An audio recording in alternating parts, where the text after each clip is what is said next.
चरागों के सफर में दबदबा हो आंधियों का, तो फिर अंजाम जुल्मत के सिवा कुछ भी नहीं होगा। ये दुनिया नफरतों के आखिरी स्टेज पर है, इलाज इसका मोहब्बत के सिवा कुछ भी नहीं होगा।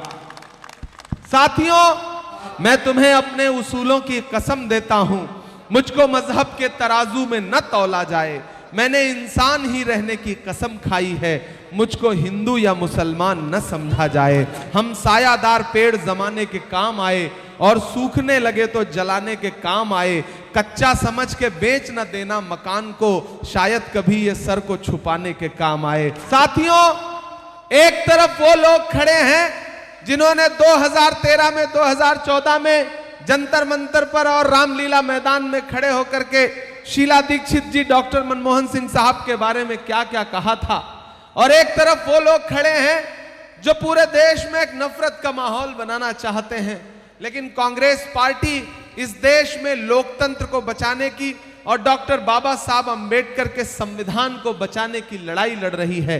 मैं निवेदन करूंगा, हमारी परम आदरणीय आपके महबूब नेता, हमारे मशहूर शायर, राज्यसभा सांसद भाई इमरान प्रतापगढ़ी जी को संविधान की बात चल रही है, तो बाबा साहब का मोमेंटो देकर के आदरणीय श्रीमती कृष्णा तीरथ जी, श्री इमरान प्रतापगढ़ी जी को दोनों हाथ उठा करके इस बात का आगाज कीजिए कि संविधान सुरक्षित था, है और हमेशा रहेगा। कांग्रेस पार्टी, कृष्णा तीरथ, इमरान प्रतापगढ़ी।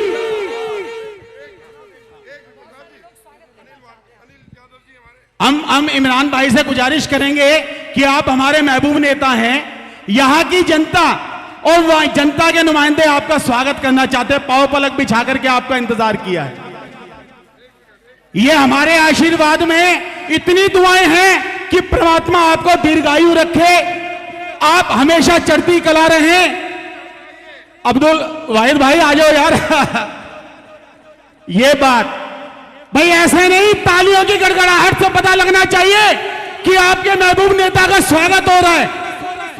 ये बात कांग्रेस पार्टी, सोनिया गांधी, राहुल गांधी लगा सका ना कोई उसके कद का अंदाजा, वो आसमां है मगर सर झुका के चलता है। अच्छा, शायरी भी सुनानी पड़ेगी? अच्छा ठीक है, मैं सुना देता हूं।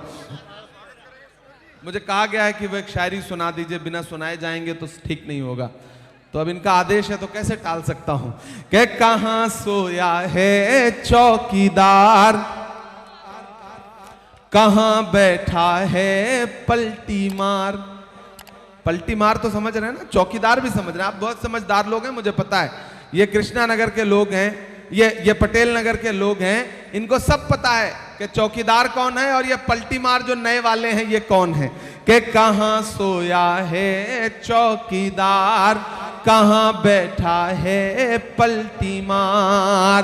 जनता के असली मुद्दों से दोनों हुए फरार, कहां बैठा है पलटी मार, कहां सोया है चौकीदार। के चाय बेचने वाला पूरा भारत बेच रहा है, इसी काम में हासिल उन्हें महारत बेच रहा है। कि रेल बिक गई, तेल बिक गया, बिका हवाई अड्डा, सब कुछ बिकता देख के खुश हैं अपने जेपी नड्डा। कि यहाँ के छोटे वाले बड़े जुझारू बेच रहे थे। यहाँ के जो छोटे वाले हैं, समझ रहे हैं ना, मैं नाम नहीं लूंगा, नहीं आप जान जाएंगे कि मैं अरविंद केजरीवाल की बात कर रहा हूं। कि यहाँ के छोटे वाले बड़े जुझारू बेच रहे थे, मौका मिला तो खुलकर साहब दारू बेच रहे थे। कि दिल्ली राज्य की बर्बादी के दोनों जिम्मेदार, कहां सोया है चौकीदार, कहां बैठा है चौकीदार। मैं तुम्हें अपने उसूलों की कसम देता हूं, मुझको मजहब के तराजू में न तौला जाए। मैंने इंसान ही रहने की कसम खाई है, मुझको हिंदू या मुसलमान न समझा जाए। कि जब हाथरस में एक दलित बिटिया के साथ बलात्कार हुआ और रात के 2 बजे उसकी लाश को बिना परिवार की मर्जी के जला दिया गया, तो कोई अरविंद केजरीवाल अपने घर से बाहर नहीं निकला, कोई नरेंद्र मोदी जी अपने घर से बाहर नहीं निकले। उस दलित परिवार से, उस बिटिया से मिलने के लिए, उसके परिवार के आंसू पोंछने के लिए कौन गया?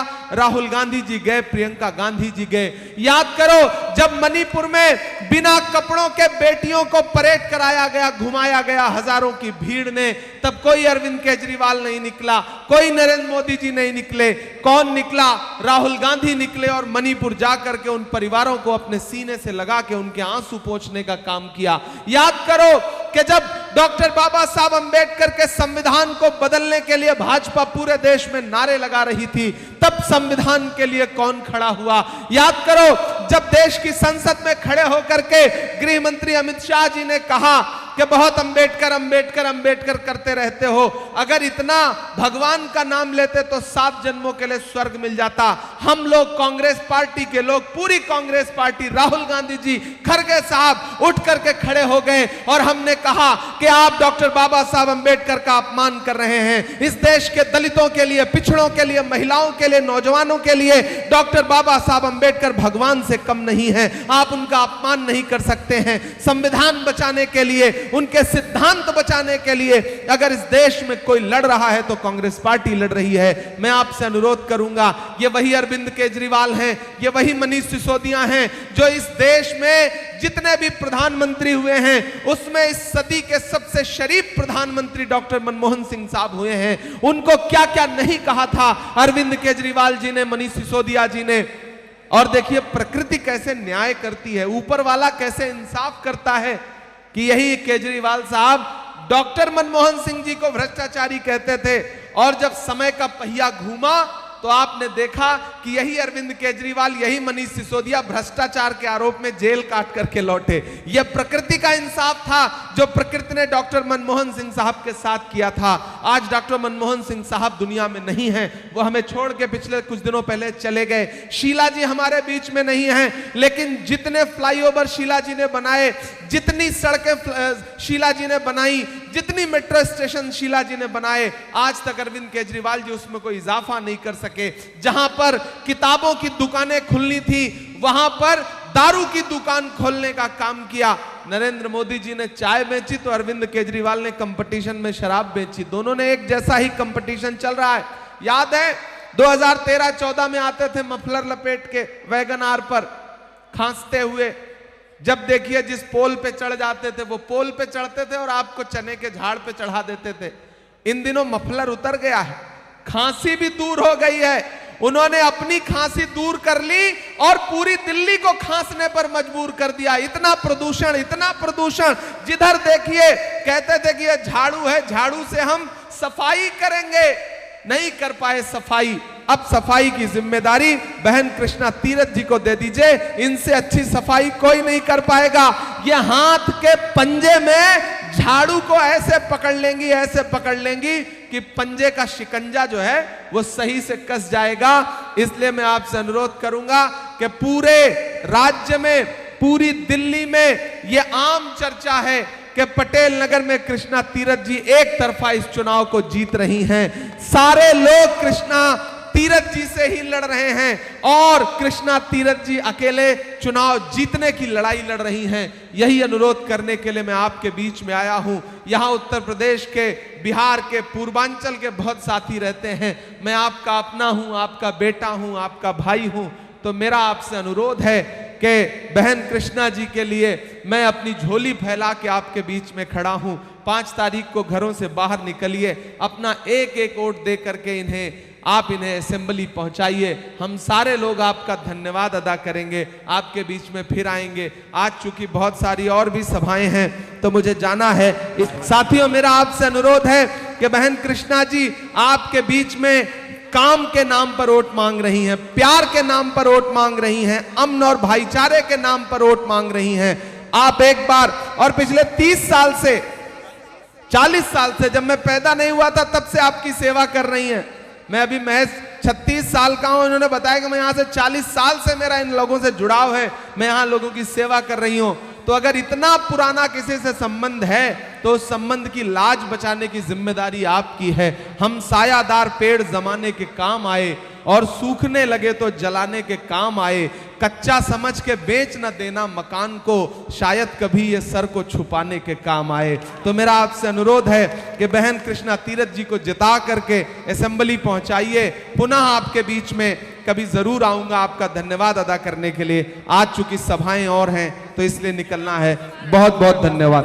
राहुल गांधी कृष्णा तीरथ।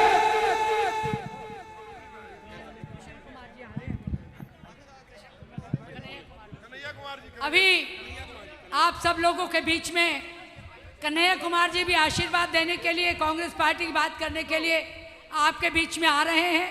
इससे पहले कि अभी इमरान प्रतापगढ़ी जी ने आपसे कांग्रेस के लिए आशीर्वाद जो मांगा है, आप सब एक बार हाथ उठा के फिर कहेंगे कि हम सब कांग्रेस पार्टी के साथ हैं। भाई साहब, आप सारे कांग्रेस पार्टी के साथ हैं। राहुल जी ने जो मेहनत की है वो रंग लाएगी, कांग्रेस जीतेगी और हमारे सबके काम पूरे होंगे जिस तरह से पहले होते रहे हैं।